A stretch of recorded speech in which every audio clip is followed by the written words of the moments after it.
Aloha from Waikiki, this is Jeff. You are inside Jeff's head, and I am joined by my son Ian. Can you say hi? Hi. So Ian, what do you want to talk about? I want to tell you how this tumor all began. Okay. My dad was just coming home from work one day when he went into a hotel. His vision was really weird. He thought teenage boys were horsing around with a laser lighter, but that was not what was happening. What was happening? He was getting a seizure, and getting a seizure doesn't only mean flapping around like a fish. Is that right? Yeah. So it could also just be weird vision, Yeah. right? So Okay. he was hospitalized for about 3 days. Yeah, about 4 days, yeah. I think for 3 or 4 days. Tuesday, Wednesday, Thursday, Friday night, yes. About 4 days. So I had to skip school to go to the hospital and visit him. That was the next day, right? I After think- I was admitted? After school, Mhm. at least for 1 or 2 days, I think. Or maybe 3. Anyway, so what'd you think of the hospital? Good. Yeah. And Except it was very germy. was it? Yeah, and on top of Red Hill, I could see another hospital, which was Tripler, the medical center, which I was at Kaiser Moanalua Medical Center. Right. I know kids do get brain tumors, but it's extremely rare. That's true. That's even the same thing for adults. Yeah, it's not very common for adults kind either. of a cancer. Mm-hmm. Or What about my tumor? Is my type of brain cancer common? no. No. So yeah, brain cancer is not common. They put and them my on those type of pills as well. yeah. They put them on 4 different types of medications Once he right had now. to take steroid, but he hated the steroid. Oh, they were horrible. So It they was just took like a him surge off of the adrenaline. That was awful. steroids. Yeah, thank Now goodness. he takes Capras. He was about that close to getting back on the steroids once. Yeah, that's true. He's that close. Yeah, so I've been on the Keppra every day since this seizure, right? Yeah, 2 times a day. since when I had to skip school. That's right. And since yesterday, when I started my chemo and my radiation, concurrent chemo radiation, I have, of course, been on chemo.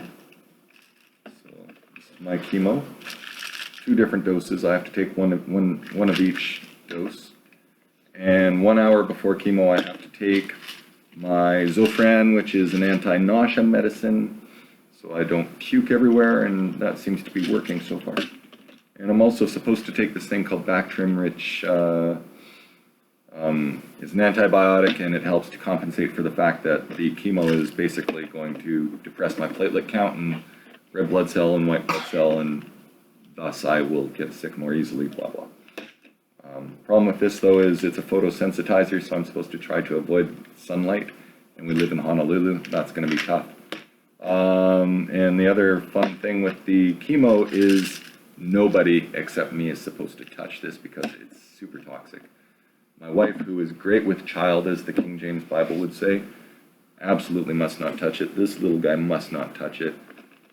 I don't know what's in this stuff, but basically I think if I were to just open up every tablet and spread it on the street, the Hazmat team would have to come out to clean it up. So I don't know what's in here. But I'm putting this in my body every day. Hazardous materials team. It's a special police unit that comes anytime some really dangerous stuff is on the street. That's dangerous. Yeah, there's some kind of chemicals in here that are not good for other people. Drugs are bad.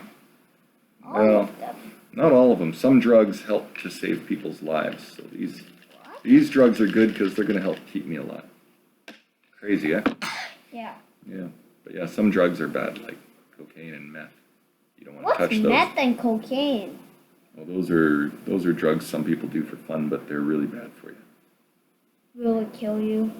They can, yeah. What kind of drugs did Amy Winehouse take? I think she was mainly a boozer, I think.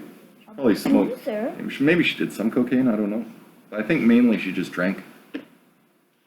Oh, whole bunch of alcohol. Tons of alcohol. She was a big boozer. Why a lot of alcohol? I don't know why she drank so much. But anyway, that's how she died, and that's too bad. But She's only 27. yeah, she was pretty young. But like I say, not all drugs are bad. Some drugs help to keep people alive, and these drugs are going to help me to stay alive. And the chemo is also good because it's a radiosensitizer, so it will help the radiation to work even better. So there you go. You're up to date. Finally, after 6 weeks, something is happening. Some treatment has actually begun, which does make me really excited because it's been a lot of waiting and trying to figure out what's going to happen. And the waiting really is kind of the worst part. So, yeah, the song of the day is Song 2 by Blur. Woohoo, that's how I feel. Subscribe here, and next time I talk to you, I'm going to tell you why pity is completely useless and you should never, ever express pity to Why is anyone. it useless? Well, I can't tell you now. It would spoil the surprise. I'll tell you next time, okay? Okay. Anyway, until next time, aloha and mahalo.